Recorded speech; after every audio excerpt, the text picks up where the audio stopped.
Dans un coin animé du quartier, où les motos pétaradaient comme des essaims d'abeilles en colère, et où les cris des marchands ambulants perçaient l'air moite, Adama courbait le dos sur sa vieille machine à coudre. Son atelier n'était qu'un réduit étroit, coincé entre un vendeur de pièces détachées et une boutique de téléphones d'occasion. Les murs de béton fissurés, ployés sous des piles de tissu wax aux couleurs éclatantes, rouge profond. Jaune solaire, bleu comme le ciel d'avant l'orage. Une ampoule nue pendait au plafond, jetant une lumière crue sur le chaos organisé. Bobines de fil éparpillées, ciseaux rouillés, et un mannequin bancal drapé d'une robe à moitié finie. L'air sentait le métal chaud et la sueur, et le bourdonnement de la machine rythmait ses journées sans fin. Adama avait 26 ans, mais ses épaules portaient le poids d'une vie plus longue. Ses doigts, agiles et précis, dansaient sur les étoffes comme si elle connaissait chaque pli par cœur. On disait dans le quartier que ses vêtements étaient spéciaux, qu'il portait chance à ceux qui les mettaient. Une cliente avait gagné au loto après avoir porté une de ses jupes. Un chauffeur de taxi avait évité un accident dans une chemise signée de sa main. Adama n'y croyait pas vraiment. Pour elle, c'était juste du travail. Un héritage de sa mère disparu trop tôt, emporté par une fièvre que les médecins n'avaient pas su nommer. Son père avait suivi, terrassé par le chagrin, la laissant seule avec une aiguille et un rêve fané. Ce jour-là, le soleil tapait fort, transformant l'atelier en fournaise. Adama essuya la sueur de son front avec le revers de sa manche. Ses yeux sombres fixant une pile de billets froissés sur la table à peine assez pour le loyer. Encore moins pour manger correctement. Si je finis cette robe ce soir, murmura-t-elle pour elle-même. Peut-être que la vieille Aïssata me paiera en avance. Mais elle savait que c'était un espoir fragile. Les clients payaient quand ils voulaient. Et elle n'avait jamais su dire non. Elle soupira, le bruit avalé par le ronron de la machine. Dehors, une moto klaxonna, et un enfant cria en poursuivant un ballon crevé dans la poussière rouge. Le quartier vivait à son propre rythme, un chaos vibrant qui ne s'arrêtait jamais. Les motos slalomaient entre les charrettes, leur peau d'échappement crachant des nuages noirs. Les vendeuses de beignets agitaient leurs éventails en raffia. Leur voix rauque vantant des poissons frits encore fumants. À travers la porte ouverte, Adama voyait la vie qu'elle n'avait pas, des femmes en boubous éclatant riant entre elles. Des hommes discutant sous un manguier tordu. Elle restait à l'écart. Une silhouette discrète cousant dans l'ombre. Les gens la saluaient parfois. Adama la magicienne des tissus, mais personne ne s'attardait. Elle n'avait ni amis ni famille pour remplir le vide laissé par ses parents. Juste ses aiguilles et ses rêves d'un jour meilleur. Alors qu'elle piquait une couture délicate, la porte grinça. Et une bouffée d'air chaud accompagna l'entrée de tante Fatou. La vieille femme était une habituée. Une figure excentrique avec ses bracelets en cuivre qui cliquetaient à chaque pas et son turban violet perché comme une couronne. Ses bras ployaient sous une pile de wax flamboyant. Et ses yeux plissés brillaient d'une lueur malicieuse. « Adama, ma fille » lança-t-elle d'une voix éraillée, posant les tissus sur une chaise branlante. Toujours à trimeur comme une fourmi, hein ? Regarde-toi, toute maigre, à coudre jusqu'à minuit pour 3 sous. Adama releva la tête, un sourire fatigué aux lèvres. Tante Fatou, le travail, c'est le travail. Je ne vais pas devenir riche en dormant. Tante Fatou gloussa, un son sec comme des brindilles qui craquent. Le travail, oui, mais il y a mieux, tu sais. Ton talent.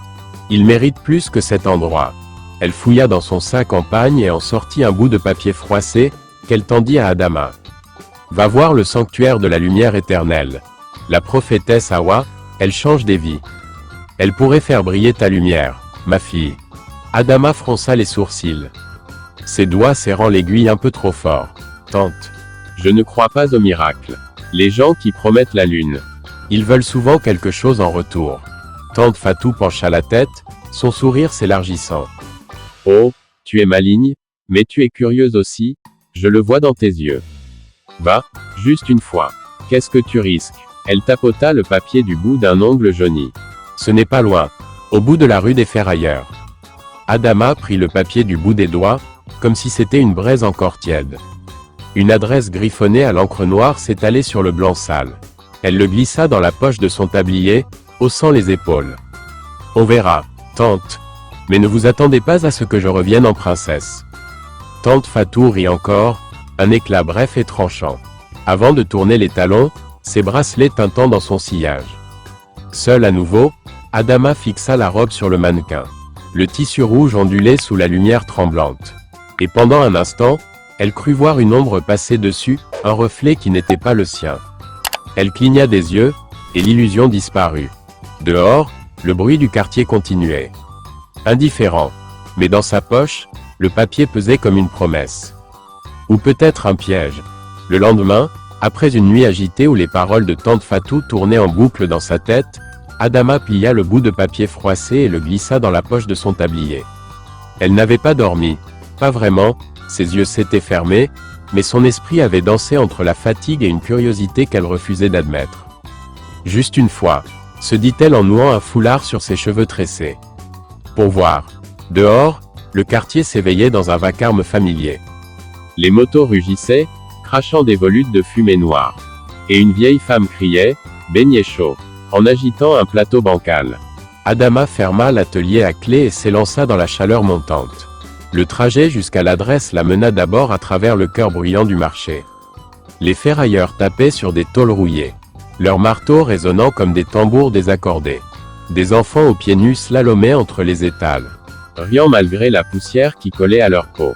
Puis, au bout d'une ruelle encombrée de pneus usés, le chaos s'évanouit. La rue des ferrailleurs débouchait sur un espace plus calme. Presque trop silencieux. Là, au fond, se dressait le sanctuaire de la lumière éternelle. Adama s'arrêta net, le souffle coupé. Le bâtiment semblait surgir de nulle part. Des murs blancs immaculés, lisses comme du verre, renvoyaient la lumière du soleil en éclats aveuglants. De grandes vitres teintées, sombres et luisantes, bordaient la façade, réfléchissant le monde comme des miroirs géants. Une grille basse entourait une cour vide. Et au-dessus de l'entrée, une inscription en lettres dorées brillait. Lumière éternelle. C'était beau, mais étrange, trop propre, trop parfait pour ce coin de la ville. Adama ajusta son foulard. Une main serrée sur la sangle de son sac en pagne. Ça ne ressemble pas à une église, murmura-t-elle, les sourcils froncés. Elle avait vu des chapelles, des mosquées, des lieux de culte modestes faits de tôles et de prières. Mais ça sentait le pouvoir, pas la foi.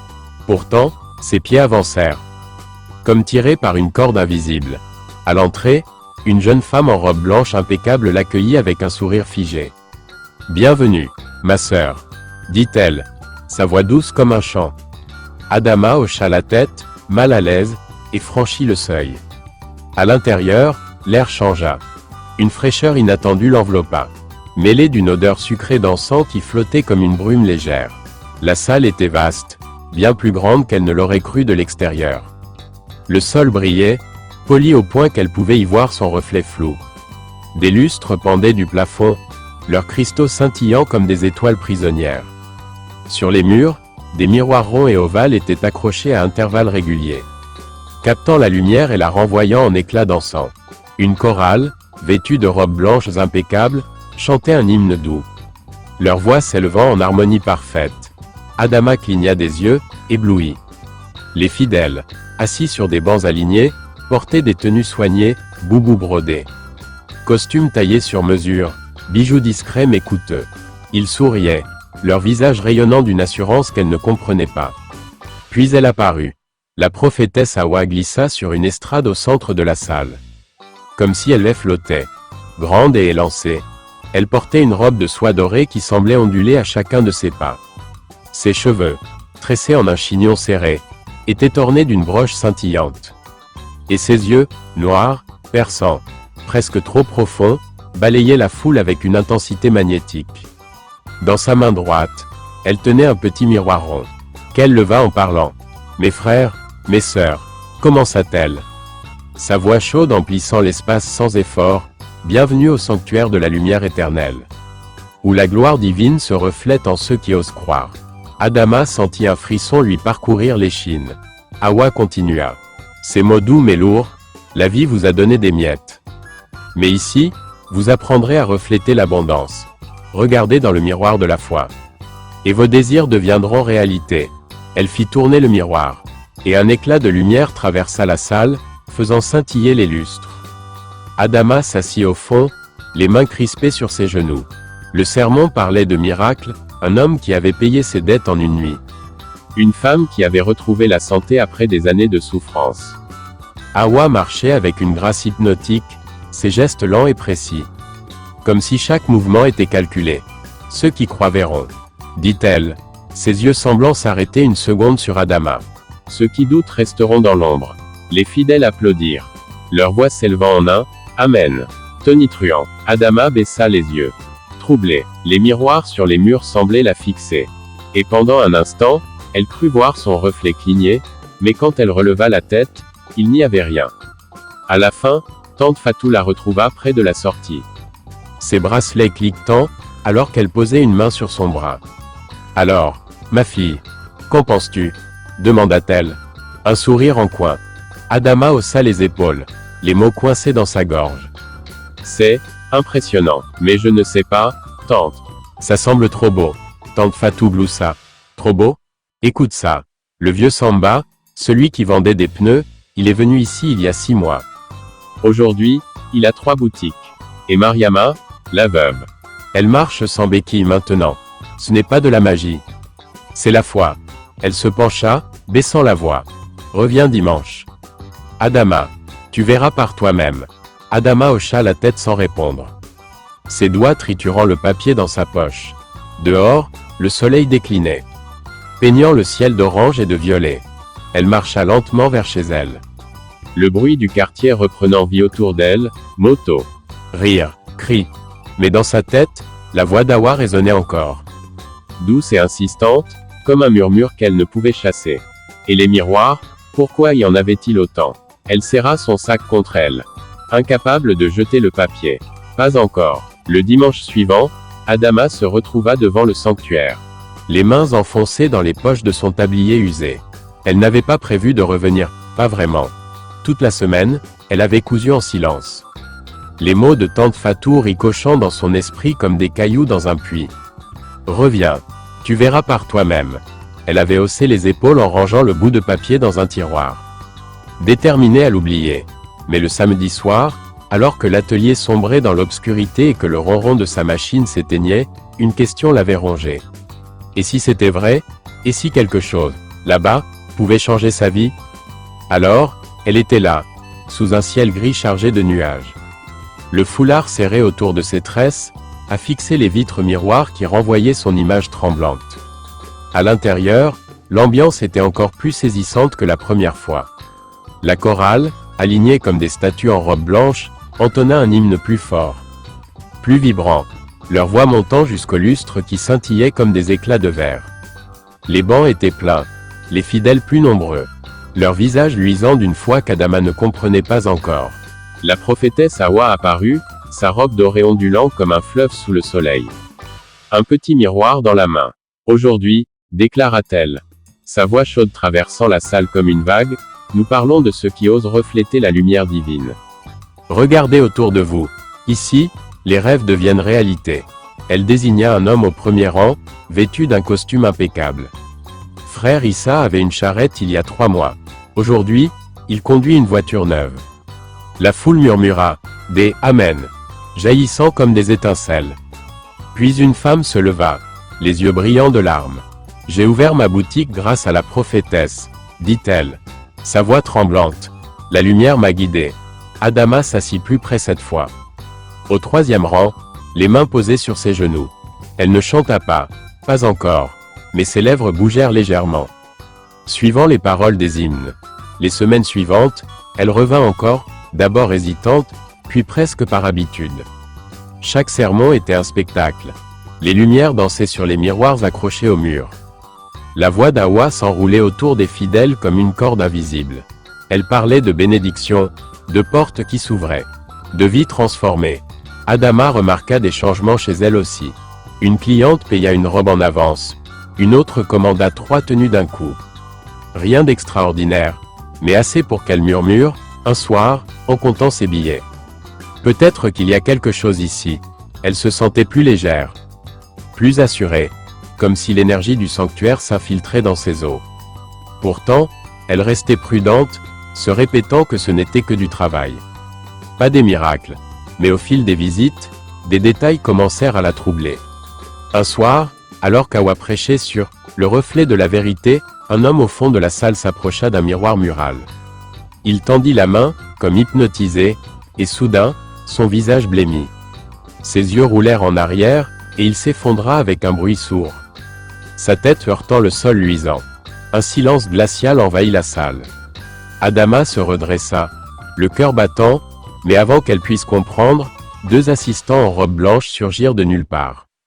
Ils saisirent l'homme sous les bras et le traînèrent hors de vue, leur pas rapide et silencieux. Awa ne s'interrompit pas.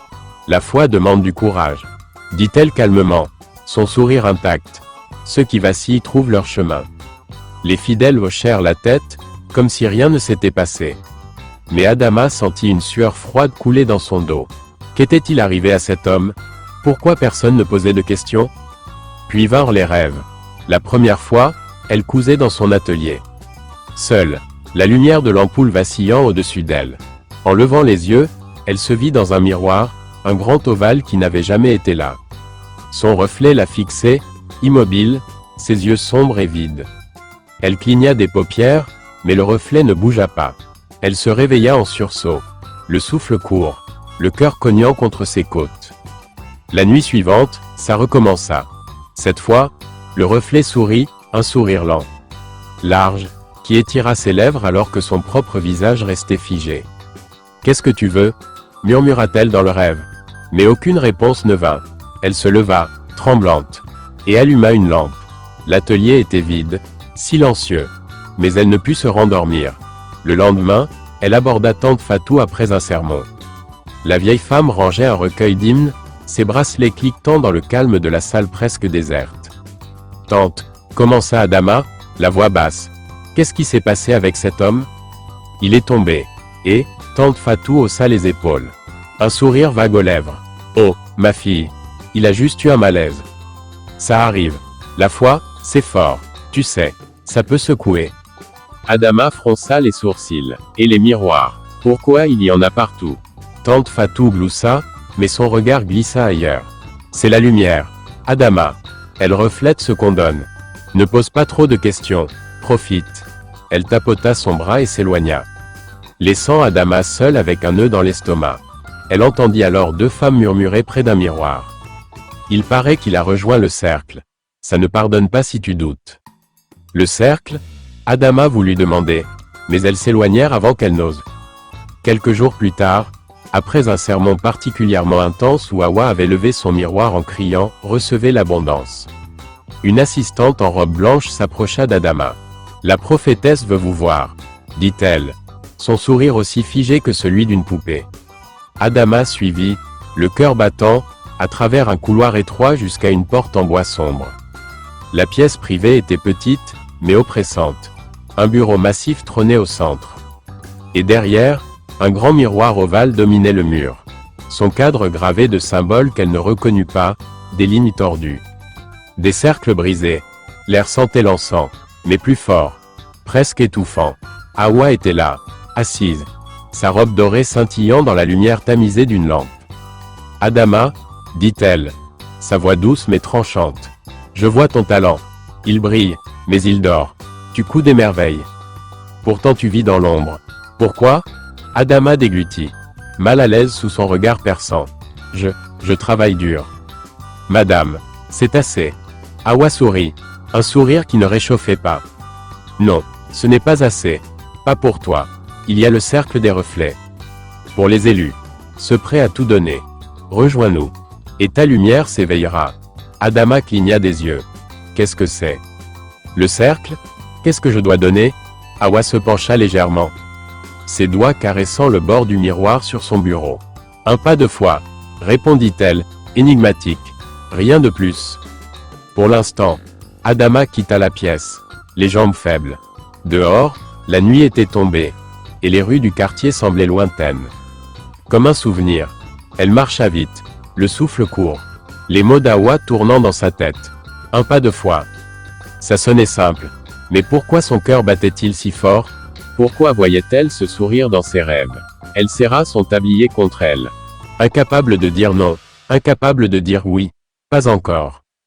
Les jours qui suivirent sa rencontre avec Awa dans la pièce privée, Adama ne trouva pas le repos.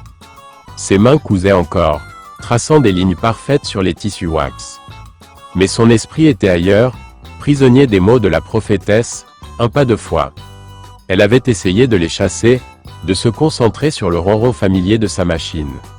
Mais les rêves revenaient, plus vifs, son reflet dans le miroir. Ce sourire qui n'était pas le sien, ces yeux vides qui la fixaient. Et puis, mercredi, une femme était entrée dans l'atelier, une cliente élégante, parfumée d'huile de jasmin, qui avait commandé une robe pour une fête et laissé une liasse de billets sans même marchander. C'est grâce à eux, avait murmuré Adama, presque malgré elle. En comptant l'argent, le sanctuaire. Alors, quand tante Fatou glissa un mot sous sa porte ce jeudi, vendredi soir. Viens seule, elle n'hésita pas longtemps. Elle irait. Juste pour voir. Le vendredi, la nuit tombait lourdement sur le quartier, avalant les bruits des motos et des rires dans une obscurité épaisse. Adama marcha seule, son foulard serré contre ses épaules. Une boule dans la gorge. Le sanctuaire se dressa devant elle. Plus imposant que jamais sous la lumière pâle de la lune. Les vitres teintées, ces miroirs géants, renvoyaient son reflet déformé. Et les murs blancs semblaient absorber tout son. Dans la cour, une poignée de silhouettes attendaient, 6 ou 7 personnes. Peut-être, leurs visages tendus et leurs regards fuyants. Une femme triturait un bracelet, un homme murmurait quelque chose à voix basse. Tante Fatou était là aussi, près de la grille, ses bracelets cliquetant doucement. « Tu as fait le bon choix, ma fille, » dit-elle avec un sourire qui ne réchauffait pas. Adama hocha la tête, mais ses mains tremblaient dans ses poches. Une assistante en robe blanche apparut, son visage impassible. « Suivez-moi, » dit-elle, et le petit groupe s'enfonça dans le bâtiment. Ils traversèrent des couloirs sombres, loin de la grande salle au lustre, jusqu'à une porte basse que Adama n'avait jamais remarquée. La pièce derrière était étroite, presque suffocante. Des chandelles vacillantes projetaient des ombres tordues sur les murs nus. Et au centre, un autel rudimentaire supportait un grand miroir rond. Son cadre en bois noir luisant comme s'il était vivant. Devant, un bol en métal contenait un liquide rouge sombre, du sang. Peut-être, ou quelque chose qui y ressemblait. L'air était lourd, chargé d'une odeur âcre qui piquait les narines, un mélange d'encens et de métal froid. Adama sentit son estomac se nouer, mais avant qu'elle puisse reculer. Hawa entra. Elle portait une robe blanche cette fois, simple mais austère, qui contrastait avec sa présence écrasante. Ses yeux noirs balayèrent le groupe, et sa voix, basse mais ferme, trancha le silence. « Vous êtes ici parce que vous avez choisi la lumière, » dit-elle, s'approchant de l'autel. Mais la lumière exige un prix. L'esprit des reflets voit tout, et il donne à ceux qui se lient à lui. Elle tendit une main au-dessus du bol, et d'un geste rapide, tira un petit couteau de sa ceinture. La lame scintilla dans la lueur des chandelles alors qu'elle l'appuyait contre sa paume. Une ligne rouge apparut, et quelques gouttes tombèrent dans le bol avec un bruit sourd. « Votre sang est votre promesse, » déclara-t-elle, levant les yeux. « Qui est prêt ?» Un homme s'avança le premier, un grand gaillard au front luisant de sueur. Il prit le couteau d'Hawa, ses mains tremblantes, et s'entailla la paume avec un grognement étouffé. Le sang coula, et il passa l'arme à une femme aux yeux écarquillés, qui hésita avant de suivre. Un à un, les participants firent leur offrande. Certains avec une grimace, d'autres avec une étrange résolution. Adama resta en arrière, dernière de la ligne, le cœur battant à tout rompre. Elle voulut parler, demander ce que cela signifiait. Mais sa voix s'étrangla dans sa gorge. Tante Fatou lui lança un regard aigu. « Vas-y, ma fille, » murmura-t-elle, « c'est pour ton bien. » Quand le couteau arriva entre ses mains, il était froid et poisseux. Adama le fixa, ses doigts serrés autour du manche. Les yeux d'Hawa la transperçaient. Calme mais implacable. « Montre ta foi, » dit-elle, un sourire léger aux lèvres. Adama ferma les yeux, inspira profondément, et pressa la lame contre sa paume. Une douleur vive la traversa, comme un éclair, et elle sentit le sang couler. Chaud et épais, dans le bol. Une décharge étrange remonta son bras. Une chaleur qui n'avait rien de naturel. Elle rouvrit les yeux, et le miroir devant elle vibra, un frémissement subtil, presque imperceptible. Pendant une fraction de seconde, elle crut voir son reflet cligner. Un éclat dans ses yeux qui n'était pas le sien. Elle recula. La main serrée contre sa poitrine, le souffle court. Hawa leva les bras, sa voix résonnant dans la pièce. « Vous êtes lié à l'esprit maintenant, proclama-t-elle. L'abondance viendra, mais souvenez-vous, il voit tout. » Les chandelles vacillèrent violemment, projetant des ombres qui dansaient comme des spectres. Les participants se regardèrent, certains pâles, d'autres étrangement satisfaits.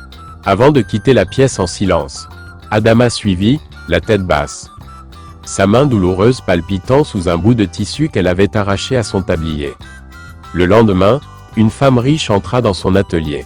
Une commerçante drapée de soie qui commanda une robe pour un mariage.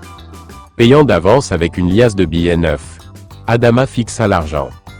Un mélange d'euphorie et de malaise lui tordant l'estomac. Elle avait gagné en 1 heure ce qu'elle faisait en 1 mois. Mais cette nuit-là, le rêve revint, plus clair, plus fort. Elle était dans son atelier, face au miroir ovale. Son reflet la regardait, et cette fois, il parla. « Tu m'appartiens », dit-il, sa voix rauque et profonde, comme un écho venu d'un puits sans fond. Elle se réveilla en hurlant, trempée de sueur, les mots résonnant dans sa tête. Quelque chose avait changé. Elle le sentait dans ses os, dans l'air qu'elle respirait. Une porte s'était ouverte, et elle ne savait pas comment la refermer.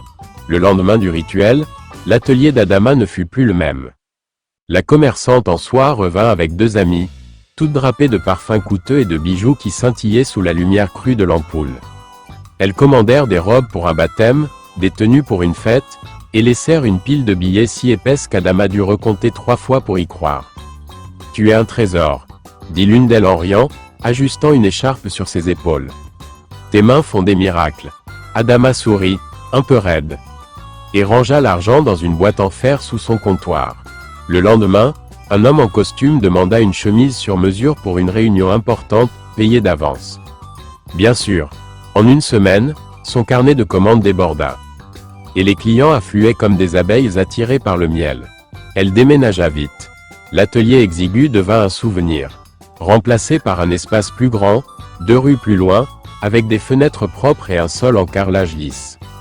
Elle acheta une nouvelle machine à coudre, électrique, qui ronronnait doucement au lieu de grincer. Les tissus wax s'empilaient en arc-en-ciel ordonné. Et elle engagea même une jeune apprentie, Fatim, pour couper les patrons. Dans le quartier, les murmures grandissaient. Adama, l'étoile montante, disaient les vendeuses de beignets en agitant leurs éventails. Ces vêtements, ils portent la chance, vous savez. Une femme jura avoir trouvé un billet perdu dans la poche d'une jupe qu'Adama avait cousue. Un chauffeur de taxi raconta qu'une de ses chemises l'avait sauvé d'un contrôle de police. Adama haussait les épaules quand on lui en parlait. Mais au fond, elle sentait une fierté nouvelle gonfler sa poitrine. Elle marchait plus droite, parlait plus forte. Chaque dimanche, elle retournait au sanctuaire. S'asseyant au premier rang, chantant les hymnes avec une voix qui tremblait moins. L'abondance était là, réelle, palpable, et elle la savourait, même si, parfois, en comptant ses gains, une voix intérieure murmurait. C'est trop rapide, trop parfait. Mais bientôt, les fissures apparurent. Une cliente, une femme ronde aux yeux vifs, revint un matin avec une robe qu'Adama avait finie la veille. Il y a quelque chose dedans, dit-elle, la voix basse. En posant le tissu sur le comptoir. Je l'ai mise hier soir, et dans mon miroir, j'ai vu une ombre bouger, là, dans les plis. Adama fronça les sourcils, dépliant la robe rouge sous la lumière. Une ombre? C'est juste le tissu, madame. La lumière joue des tours. La femme secoua la tête, ses doigts serrant son sac.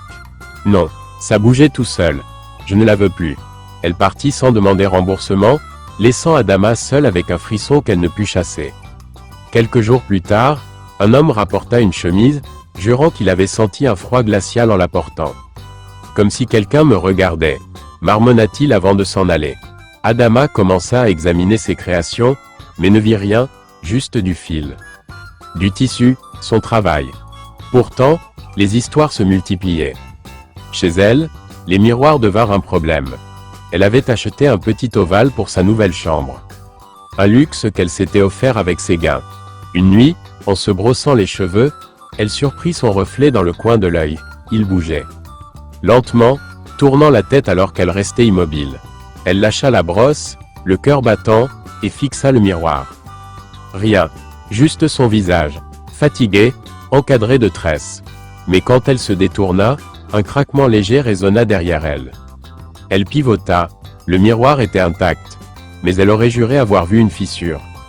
Le lendemain, prise de panique, elle le brisa avec un marteau, éparpillant les éclats dans une poubelle dehors.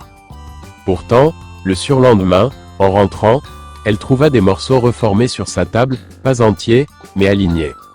Comme si une main invisible les avait rassemblés.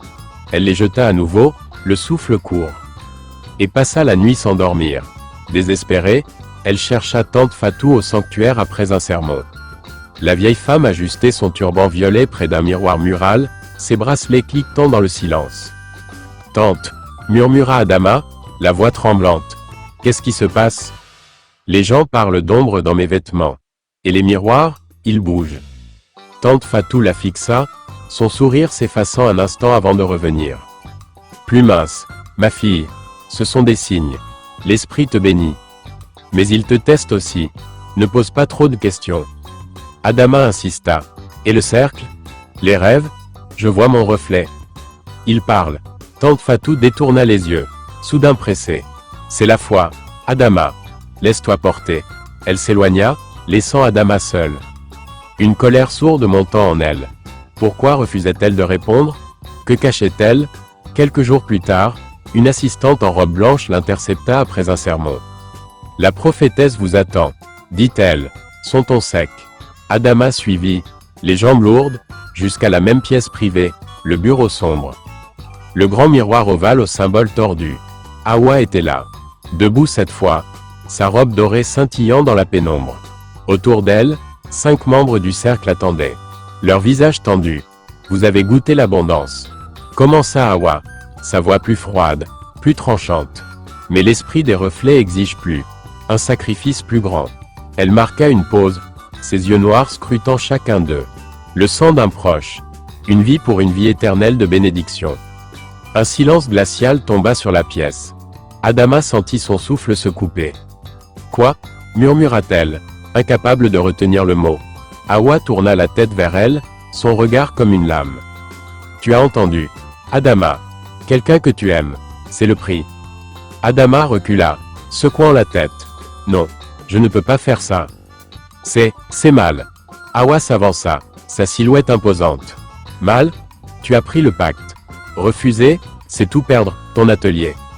Ta chance, et pire encore. » Les autres membres restèrent muets. Certains baissant les yeux, d'autres fixant le vide. Complices ou terrifiés. Adama sentit une nausée monter. Je dois réfléchir, balbutia-t-elle, cherchant une échappatoire. Elle quitta la pièce en titubant. L'air nocturne lui giflant le visage alors qu'elle courait hors du sanctuaire. Les mots d'Hawa résonnaient, mêlés à la voix de son reflet dans ses rêves. « Tu m'appartiens. » Cette nuit-là, elle ne dormit pas.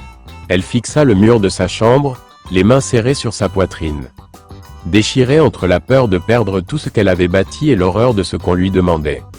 Les rêves revinrent, plus sombres, son reflet riait. Une silhouette floue derrière lui, et une main froide effleurait son visage. Elle se réveilla en criant, le doute la paralysant. Qu'avait-elle fait? Et comment s'en sortir? Adama ne retourna pas au sanctuaire après la réunion. Les mots d'Hawa, le sang d'un proche, s'étaient incrustés dans son esprit comme des éclats de verre. Tranchant et impossible à ignorer, elle barricada la porte de son atelier. Laissant l'apprenti Fatim repartir chez elle avec une excuse vague. « Je suis malade. Reviens dans quelques jours. » Mais ce n'était pas une maladie qu'on soigne avec des tisanes. Elle s'assit au milieu des tissus wax, les mains posées sur ses genoux. Et fixa le vide. Sacrifier quelqu'un? Elle pensa à Maïm Diarra, sa grand-mère, la seule famille qui lui restait, ses yeux doux. Ses mains ridées qui tressaient encore des nattes malgré l'âge. Non, jamais. Mais alors quoi? Fuir. Dire non à Hawa. Elle avait vu leur visage dans cette pièce sombre. Ces membres du cercle, muets, complices ou brisés. Elle n'était pas comme eux. Pas encore. Les heures devinrent des jours. Elle ne cousait plus, ou presque, ses doigts tremblaient trop. Laissant des lignes tordues sur les étoffes. Elle se remémorait le rituel. Le couteau froid dans sa main, le sang goûtant dans le bol. Ce frisson qui avait parcouru son bras. L'abondance avait suivi. Oui, Mais à quel prix? Elle murmurait parfois, seule dans l'atelier silencieux. Je peux arrêter. Je peux tout rendre. Mais une voix intérieure, plus sombre, répondait. Et après? Tu redeviendras rien. Elle se levait, faisait les 100 pas, revenait s'asseoir. Les rêves ne la laissaient pas en paix. Une nuit, elle se vit dans son atelier. Face au miroir ovale. Son reflet tendit les mains et serra son cou. Ses doigts froids s'enfonçant dans sa peau. Elle hurla. Mais aucun son ne sortit. Puis une silhouette floue apparut derrière. Haute et indistincte, murmurant.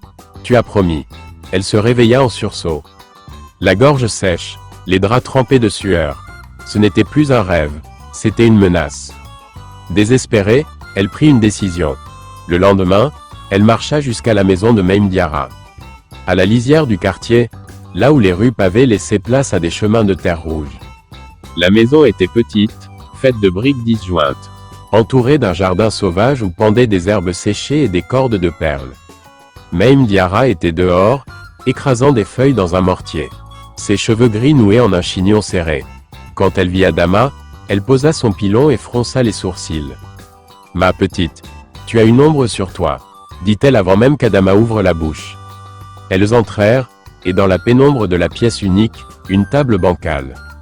Un tapis usé, des talismans accrochés au mur, Adama raconta tout. Le sanctuaire, le rituel, les miroirs, les rêves.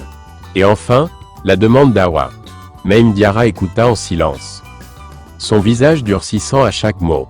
Quand Adama finit, les larmes aux yeux, elle soupira longuement. Tu as lié ton âme à un esprit trompeur, ma fille. Dit-elle, sa voix basse mais ferme. Ce n'est pas Dieu dans ces miroirs. C'est quelque chose d'ancien, affamé, qui prend plus qu'il ne donne. Elle se leva, fouilla dans une boîte en bois, et en sortit un chapelet fait de perles brunes et rugueuses. Prie avec ça, ordonna-t-elle, le posant dans les mains d'Adama. Prie fort, et brise le lien. Mais ça ne sera pas facile. Il ne lâche pas comme ça. Adama serra le chapelet. Un mélange de soulagement et de peur lui nouant l'estomac. Et s'ils me punissent? Murmura-t-elle. Maïm Diarra la fixa. Ses yeux brillants dans la lumière faible. Ils essaieront. Mais tu es plus forte que, si tu le veux. Elle repartit, le chapelet dans sa poche. Un espoir fragile battant dans sa poitrine. Mais la punition arriva vite. Cette nuit-là, elle fut réveillée par une odeur âcre, fumée. Bois brûlé. Elle courut à l'atelier, 2 rues plus loin. Et trouva une foule massée devant. Des flammes léchaient les murs. Dévorant les tissus, la machine neuve, tout, les voisins criaient. Jetaient des seaux d'eau, mais le feu semblait vivant. Dansant avec une rage qui n'avait rien de naturel. Quand il s'éteignit enfin, il ne restait que des cendres et des bouts de métal tordus. Un court-circuit, marmonna un homme. Mais Adama savait. Ce n'était pas un accident. Le lendemain, ses clients disparurent, pas un coup de fil. Pas une visite. La rumeur courait qu'elle portait malheur maintenant. Elle fixa les ruines, les mains vides, un vide glacé dans la poitrine. Puis vint la fièvre. Elle s'effondra chez elle, le corps brûlant. Les os douloureux comme si on les broyait. Aucun médecin ne trouva de cause, pas d'infection, pas de virus. Elle gisait sur son lit, tremblante. La sueur collant ses vêtements à sa peau. Les rêves devenaient des cauchemars éveillés. Son reflet riait, une main froide pressait son front. Et cette voix, toujours la même, tu ne peux pas fuir. Une nuit, elle crut voir une ombre dans la pièce. Une forme floue près de la fenêtre, mais quand elle alluma la lampe, il n'y avait rien. Elle serra le chapelet, murmurant des prières entre ses dents. Mais la peur la rongeait. Était-ce l'esprit? Était-ce la faim? Le surlendemain, une assistante en robe blanche frappa à sa porte. « La prophétesse veut te voir, » dit-elle, son sourire figé plus cruel que jamais. « Reviens, ou l'esprit te brisera. » Adama la fixa. La gorge nouée. « Dites-lui que je ne viens pas, » murmura-t-elle. Claquant la porte, l'assistante partit, mais ses mots restèrent, lourds comme une sentence. Adama s'assit, le chapelet dans les mains. Le souffle court. Elle voulait se battre, mais chaque souffle était une lutte. Chaque ombre une menace.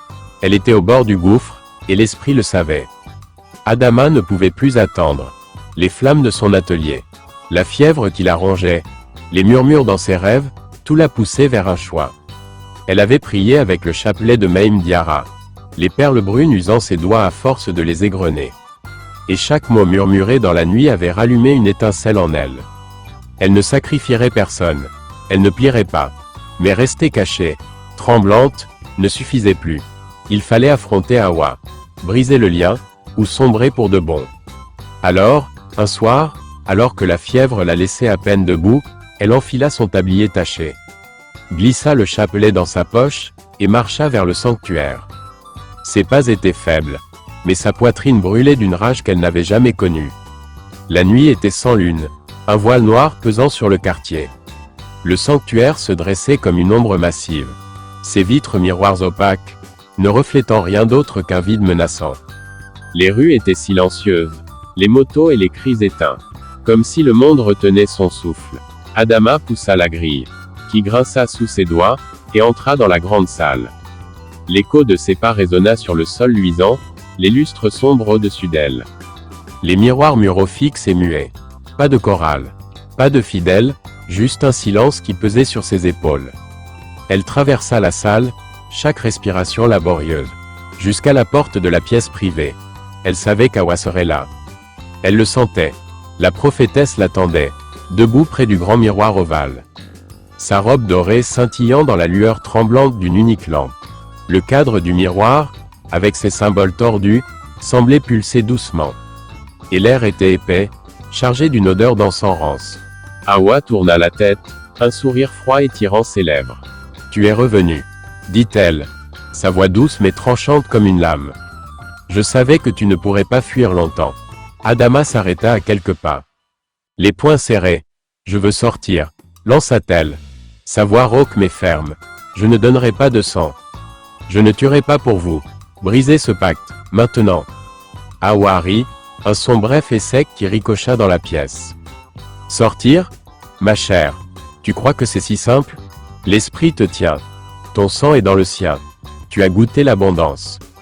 Et maintenant, tu veux partir? » Elle s'avança, ses yeux noirs brillant d'une lueur inhumaine. « Tu es à lui.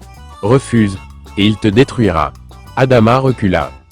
Mais ses jambes tremblaient. « Je ne suis pas à lui, » cracha-t-elle, sortant le chapelet de sa poche. « Je briserai ça moi-même s'il le faut. » Hawa plissa les yeux, son sourire s'effaçant. « Fais-le, alors. » murmura-t-elle, presque un défi. « Mais tu ne survivras pas. » La rage explosa en Adama comme un feu longtemps contenu. Elle saisit une chaise près du bureau, ses bras faibles protestant sous le poids. Et la lança de toutes ses forces contre le miroir ovale. Le verre éclata dans un craquement assourdissant, des éclats volant comme des lames dans la pièce.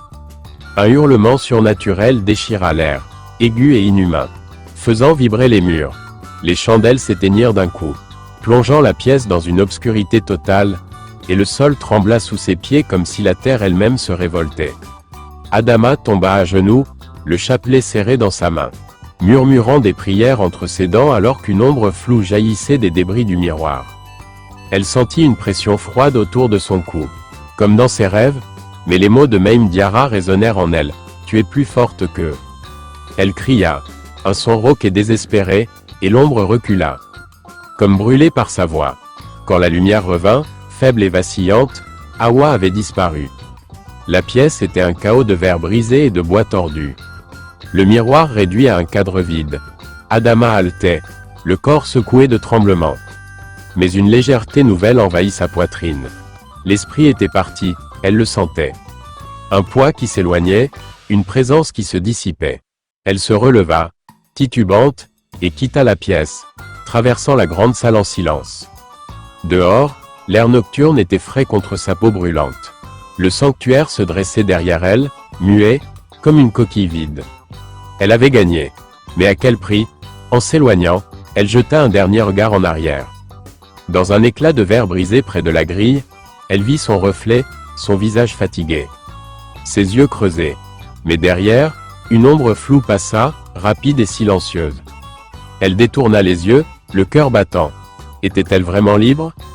Elle serra le chapelet et marcha dans la nuit, un espoir fragile au bout des doigts. Adama ne rentra pas chez elle après avoir quitté le sanctuaire. Ses jambes, lourdes comme du plomb, la portèrent jusqu'à la maison de Maïm Diarra, à la lisière du quartier. Le ciel était encore noir, l'aube hésitant à percer, et elle frappa à la porte de sa grand-mère avec des mains tremblantes. Quand Maïm Diarra ouvrit, ses yeux gris s'écarquillèrent un instant avant de s'adoucir. « Ma petite » murmura-t-elle, la tirant à l'intérieur. Adama s'effondra sur un tabouret, son tablier taché pendant autour d'elle comme une armure usée. Elle était vivante, mais à peine, la fièvre la brûlait encore. Ses joues étaient creuses, et une peur sourde brillait dans ses yeux. Maïm Diarra ne posa pas de questions. Elle prépara une tisane d'herbe amère, la força à boire. Et posa une main ridée sur son front. « Tu as combattu » dit-elle simplement. Adama hocha la tête, trop épuisée pour parler, le chapelet toujours serré dans sa paume. Les jours suivants, elle resta là, dans la petite maison aux murs de briques disjointes. Maïm Diarra lui trouva une vieille machine à coudre. Un modèle à pédales rouillées qu'un voisin avait abandonné. Adama récupéra des bouts de tissu dans les décombres de son ancien atelier, des morceaux brûlés, des chutes déchirées, et se remit au travail dans un coin de la pièce. Près d'une fenêtre sans rideau, le cliquetis de la pédale devint son refuge. Un rythme lent qui calmait ses nerfs à vif. Maïm Diarra s'asseyait parfois près d'elle, tressant des cordes de perles ou murmurant des prières. Sa voix grave emplissant l'espace. « La vraie force, c'est ici », dit-elle un jour, tapotant sa poitrine. Pas dans leur miroir. Adama acquiesça, un faible sourire aux lèvres. Elle ne voulait plus de miroir. Pas chez elle, pas près d'elle. Même le petit bassin d'eau dehors, où elle lavait ses mains. Elle l'évitait, craignant ce qu'elle pourrait y voir. Avec le temps, une paix fragile s'installa. Adama réfléchissait souvent, les yeux perdus dans les motifs des tissus qu'elle cousait. Elle avait couru après l'abondance, attirée par les promesses du sanctuaire comme une mouche par une lampe. Elle avait failli tout perdre, pas juste son atelier, mais son âme. Son humanité. Sacrifier Maïm Diarra? Elle frissonnait encore à cette pensée. L'atelier en cendres, la réputation ternie, les clients envolés, c'était un prix élevé. Mais elle l'acceptait. Elle cousait maintenant pour des voisins. Des commandes modestes payées en arachides ou en sourires. Ce n'était pas la richesse, mais c'était honnête. Chaque point d'aiguille était une victoire. Un fil qui la rattachait à elle-même.